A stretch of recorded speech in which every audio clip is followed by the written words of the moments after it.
Longtime TV and radio host Larry King died Saturday at Cedars-Sinai Medical Center in Los Angeles. He was 87. Aura Media, which King co-founded in 2012, confirmed the news in a tweet to the @KingsThings Twitter account.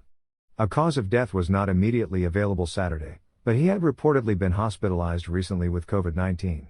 Larry always viewed his interview subjects as the true stars of his programs, the statement from Aura reads. Whether he was interviewing a U.S. president, foreign leader, celebrity, scandal-ridden personage, or an everyman, Larry liked to ask short, direct, and uncomplicated questions. King started his career in local radio in Florida in the 1950s, according to the New York Times obituary, and began a national radio call-in show in 1978. Between 1985 and 2010, King hosted Larry King Live on CNN, with guests that ran the gamut from political and business leaders to celebrities to crime victims to religious figures. He proudly claimed he didn't prepare for his interviews, which often had an impromptu feeling to them. "I don't pretend to know it all," King told the Associated Press in a 1995 interview. Not, "What about Geneva or Cuba?" I ask, "Mr. President, what don't you like about this job?" Or "What's the biggest mistake you made?" That's fascinating. Larry King Live was TV's highest-rated talk show for a time, winning a Peabody Award in 1992.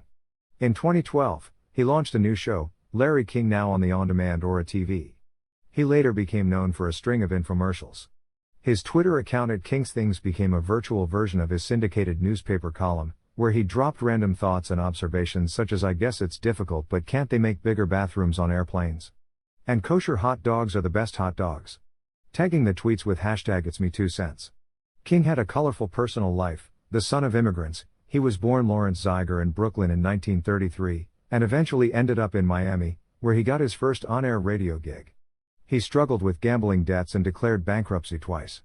In 1971, King faced fraud charges which were later dropped, but which cast a pall over his career for a few years. Last summer, two of King's children died within weeks of each other. Chaya King, 52, had been diagnosed with lung cancer, and Andy King, 65, suffered a heart attack.